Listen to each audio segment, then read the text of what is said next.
Bienvenidos a su devocional del reto de la Biblia cronológica, el cual ya estamos en la semana 41 y tengo un resumen para esta semana. Jesús y el reino que transforma. Verdaderamente, Jesús no nos quiere cambiar. Jesús quiere transformar nuestros corazones, nuestras actitudes, nuestras emociones, porque no es que las emociones sean buenas o malas, sino que esas emociones que tenemos sean canalizadas para su honra y para su gloria.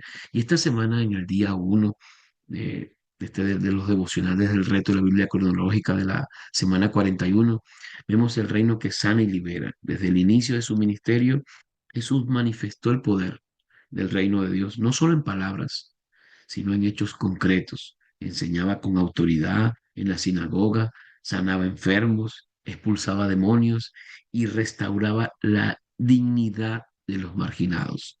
Su compasión fue más que emoción, fue acción redentora. Al sanar la suegra de Pedro o al liberar a los endemoniados, Jesús reveló que el reino irrumpe donde hay dolor, donde hay quebranto y donde hay oscuridad. El Evangelio, amados, no solo es un mensaje, sino vidas transformadas. Jesús no vino a crear un sistema religioso, sino a traer libertad espiritual. Como iglesia debemos reflejar el amor de Cristo, la bondad de nuestro Señor, su carácter. Como iglesia debemos reflejar el reino, llevar alivio a los que están sufriendo, luz a los que están en tinieblas.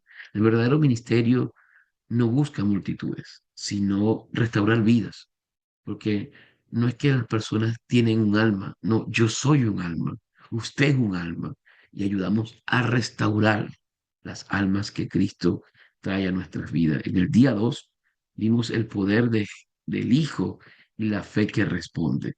Jesús revela progresivamente su ministerio y se revela como el Hijo de Dios que tiene autoridad sobre toda realidad, sobre la enfermedad, sobre el pecado y sobre la ley. Nicodemo descubre que el nuevo nacimiento no depende de obras humanas, porque la salvación no es por obra, es por gracia, sino que depende del Espíritu Santo de Dios. En el estanque de Bethesda también esta semana leímos que un paralítico es sanado para mostrar que el Hijo tiene poder para dar vida, para perdonar pecados.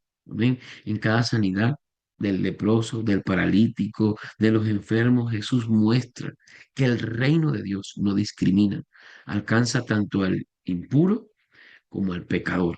Su autoridad provoca oposición en los religiosos, leímos esta semana, quienes no soportan ver la gracia donde ellos imponían un peso que la gente no podía cargar. El poder de Cristo no solo transforma cuerpos, sino corazones. La fe genuina reconoce su autoridad, aunque desafíe las tradiciones, muchos hoy prefieren, ¿verdad? La seguridad de la religión antes que el riesgo de seguir al Hijo de Dios. Y a veces seguir a Jesús, amado, va a traer algunas dificultades, va a traer que a veces que nos aparten de ciertos grupos, nos excluyan de ciertos grupos, pero ahí está el amor de Dios, trayendo salvación y vida en abundancia. Amén. Nosotros como hijos de Dios, nuestro trabajo es creer. Usted tiene que creer porque sin fe, amado, es imposible a obedecer a Dios. Sin fe es imposible agradar a Dios. Hay mucha gente que dice, no, yo tengo fe de la boca para afuera. La pregunta es, ¿de verdad hay fe en mi corazón? ¿De verdad hay fe en mi corazón para seguir adelante? ¿O yo tengo una parálisis espiritual? ¿O no puedo levantarme de donde el enemigo aparentemente me dejó o me lastimó? Amén. En el día 3 de esta semana vimos el reino invertido, la justicia del corazón, como leímos en Mateo 5 al 7, el Sermón del Monte, en Lucas 6, capítulo 6, versículo 20.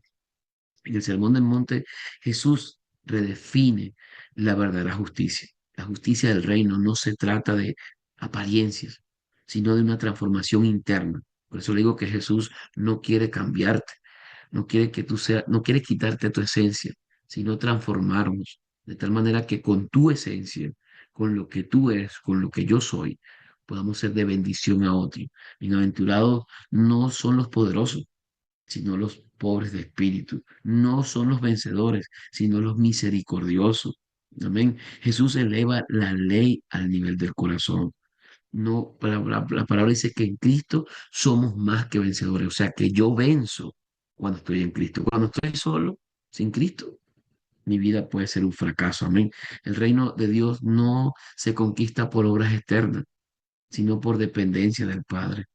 El reino de Dios se conquista en el servicio, en el amor al prójimo. Y sé que a veces amar al prójimo es un poco complicado, porque la palabra dice, qué gracia tiene amar al que nos ama. Hoy es un buen día para nosotros amar a personas difíciles, personas que no nos aman, personas que nos hacen oposición y créeme, sé de lo que te estoy hablando, porque muchas veces amar al que nos hace oposición, nosotros no nos gusta o no queremos transitar ese camino, pero Jesús nos manda a transitar ese camino. Jesús nos manda a amar al enemigo, al que nos odia, al que nos hace oposición. Amén. Vemos también la fe de un extranjero esta semana. Vimos la revelación de Dios en Mateo capítulo 8 y Lucas capítulo 7. En el centurión romano, Jesús encuentra una fe que sorprende. Ni aún, dice, en Israel he hallado tanta fe. Este hombre, sin pertenecer al pueblo de Dios, sin pertenecer al pueblo de la promesa, entendió la autoridad de Jesús, entendió la autoridad de Cristo, amén. Entendió que en Cristo hay promesas que se cumplen. Hemos nosotros entendido como discípulos que en Cristo hay promesas que todavía no se han cumplido, no por Cristo, sino por muchas veces mi actitud de no tener fe, de no creer, amado, que el Dios que comenzó la obra en ti y en mí la va a terminar. El Dios que comenzó la obra. Y por eso es bueno recordar de donde Dios nos sacó. Por eso es bueno recordar en los procesos dolorosos que muchas veces hemos vivido, en los procesos que nos han sacado lágrimas, en los procesos que nos han cuestionado muchas veces nuestra fe, porque a veces el enemigo dice, ¿y dónde está tu Dios? ¿Dónde está el Dios que provee? ¿Dónde está Jesús, el buen pastor? Mira cómo estás desamparado, mira cómo estás en medio del proceso y parece que estás solo. Eso es lo que dice el diablo, pero tú y yo no estamos solos. Tú y yo no estamos el que está sin Cristo está solo, pero el que está con Cristo no está solo. Dice que en la escritura que él dormía en la barca se mecía, había una tormenta. Los discípulos por un momento sintieron que iban a morir. Y dijeron, maestro, despierta. Y el Señor le dijo, hombres de poca fe, hombres de poca fe. Me llama la atención que tenían fe, pero poca. Y hoy yo te reto a que aumentemos nuestra fe aunque tenga un poquito, como una fe, como un granito de mostaza. No, no se necesita mucho, un granito de mostaza es muy, muy diminuto, pero que nosotros podamos tener fe. La verdadera fe no depende de la posición ni la de religión, sino de reconocer la autoridad del Hijo de Dios. El centurión confió en una palabra. Nosotros tenemos su palabra completa. Cuando la fe se apoya en Cristo Jesús y no en señales, produce obediencia, humildad y confianza. Jesús no busca admiradores, sino discípulos que crean en Él y que confíen plenamente en Él. Amén. También esta semana vimos la resistencia al reino y la victoria del Espíritu Santo en Mateo capítulo 12, Marcos capítulo 3, Lucas capítulo 8. Mientras el reino avanza, la oposición se intensifica, amado. Si tú ves que hay oposición en tu vida, hay oposición en los proyectos que Dios ha puesto en tu mano, amado, es porque el reino quiere avanzar, pero siempre vemos que el enemigo trata de detener la obra del Señor, pero él no va a poder. Nehemías, cuando estaba edificando los muros, vino Zambalá, vino Tobía, vino el árabe a tratar de detener la obra. Pero dice la palabra que Nehemías dice, dile a ellos que estoy ocupado en una gran obra, que yo no puedo ir. Y dice que con una mano edificaban y con otras tenían la espada para defenderse. La espada de nosotros no es una espada física, la espada de nosotros es la palabra del Señor. Pero si yo no conozco esa espada, si yo no sé manejar esa espada, no importa si la tengo en la mesita de noche, si está arriba de la mesa del comedor, si la palabra está en la cartera o en el bolso. Amado, si no la conozco, de nada me va a servir la espada. Ahora, cuando tú conoces la espada, cuando tú sabes que la puedes empuñar y puedes ir en contra del reino de las tinieblas con esa espada, vamos a ser más que vencedores en Cristo Jesús. Amén. El mayor enemigo del Evangelio no siempre es el mundo, amado, sino la religiosidad y la incredulidad. El diablo puede hacer oposición, el mundo puede hacer oposición. Ahora la pregunta es, ¿me saboteo yo mismo las promesas que Dios ha depositado en mí? Tú y yo tenemos que creer en la promesa que Dios ha depositado en nosotros. Jesús dijo, Señor, no los quites del mundo, guárdalos. Amén.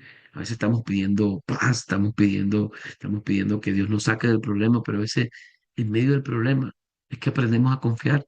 En medio del problema es que aprendemos a ser más que vencedores. En medio del problema es que aprendemos a ser como Cristo Jesús. Amén. Y para ir concluyendo este resumen de esta semana, todos estos pasajes que leímos durante esta semana del Nuevo Testamento trazan una línea clara del ministerio inicial de Jesús, la proclamación de la sanidad, la enseñanza, la oposición y la revelación progresiva de su identidad. Amado, tenemos que estar claros que en el reino no la conocemos toda, que la revelación es progresiva en Cristo Jesús. ¿Cómo así, pastor? Que muchas veces pues no vemos cómo verdaderamente Dios lo está haciendo. Dios no tiene por qué decirnos a nosotros cómo Él lo va a hacer. Ese no es el trabajo de nosotros. Tu trabajo y mi trabajo es confiar en lo que dicen las Escrituras. Y las Escrituras dice, mi Biblia dice que Jehová es mi pastor y que nada me faltará. La Biblia dice que Jesús pelea por mí, que Jesús es mi Señor, que Jesús es mi hermano, que yo soy coheredero con Cristo, juntamente con Él estoy sentado en lugares celestiales. Si eso lo dice la Biblia que tú y yo tenemos, amado, yo tengo que creer en esa palabra. El problema de nosotros es que leemos, hacemos el devocional, pero no creemos muchas veces en esa escritura. Salimos al mundo, abrimos la puerta de nuestra casa, salimos a la calle, nos encontramos con los problemas cotidianos que tenemos todos. Porque déjame decirte, paz no es ausencia de problemas. Paz es confianza en las promesas de Dios. Ese es paz. Porque por eso Jesús dijo, mi paz os dejo, mis paz os doy, pero no como el mundo la da. O sea que nuestra paz es Cristo Jesús. Tu paz, mi paz, no es ausencia de problemas. A veces decimos, Señor, por favor, dame paz. Señor, por favor, quita la circunstancia. Amado, no pidas que quite la circunstancia, porque tú y yo no sabemos si en medio del problema, si en medio del proceso, si en medio de esa circunstancia, tú y yo es que vamos a aprender a confiar y a tener paz en el Señor. Job lo dijo, mis ojos, mis oídos, de oída te había oído, mis oídos habían oído de la palabra de Dios. Dice, pero ahora mis ojos te ven. Muchas veces hemos escuchado muchas palabras, hemos leído mucho, hemos hecho muchos devocionales y hemos oído palabras. La pregunta es, ¿estoy viendo lo que Dios está haciendo en mi vida? ¿Estoy viendo lo que Dios está haciendo en mi familia? ¿Estoy viendo lo que Dios está haciendo en mi finanza? Yo de verdad estoy creyendo en esa escritura que hay para mi vida. Amén. El reino no es un sistema, sino una persona. Escúchame, el reino de Dios no es un sistema, es una persona y esa persona se llama Jesús. Es el mismo Rey. Cada día nos invita a seguirlo con fe, con pureza de corazón y a depender de Él en espíritu y en verdad. Amén. Y hagamos que el reino se establezca en nuestras vidas y en nuestros corazones. Gracias, amado, porque de verdad en Él es que podemos confiar. No podemos confiar en el trabajo que tenemos, no podemos confiar en las finanzas que tenemos, no podemos confiar a veces, muchas veces en lo que tengo como experiencia o como conocimiento. No, confío en Cristo Jesús. Amén. Por eso esta semana me bendijo mucho porque leer cómo Jesús empezó su ministerio, cómo Jesús desarrolló su ministerio, cómo sanaba, cómo enseñaba, cómo liberaba. Y Jesús nos dio autoridad para hacer todo eso, para enseñar, para liberar, para, para ayudar a otros. Amén. Jesús nos dio autoridad para orar por los enfermos y para que los enfermos se sanen, para orar por los endemoniados y que los endemoniados sean libres, para orar por las promesas que están en la palabra y esas promesas se hagan realidad en nuestras vidas. Amén. Y esa es mi oración como pastor hoy, que cada promesa que está en la palabra, que cada escritura que nosotros leemos, de la Santísima Biblia, de la Santísima Palabra del Señor, sean realidad en nuestras vidas. Sí creemos, sí tenemos fe. Amén. Esa fe que no la vemos, pero que estamos convencidos de que cuando la ponemos en práctica funciona, amado. El mundo espiritual es más real que el mundo natural. Y ese fue el resumen de la semana 41 del reto de nuestra Biblia cronológica. Gracias por estar ahí conectados. Gracias por seguir el reto. Gracias a los que cada día escuchan el devocional. Gracias, amado. Y a pesar de toda la oposición que el enemigo pueda hacer, en Cristo Jesús tú y yo somos más que vencedores. Y recuerda que tú y yo somos luz para alumbrar, para ser de bendición a otros. Somos sal de la tierra, amado, que tu vida no pierda el sabor, que mi vida no pierda el sabor, sino que podemos ser siervos, servir en el reino, bendecir el reino de Dios con talento, con dones, con finanzas, con lo que está en mi mano. Amén. Así que bendigo tu vida en este día, amado hermano, amada hermana, discípulo de Cristo. Te bendigo. Gracias por estar aquí. Gracias por estar conectado en este devocional, en este matutino.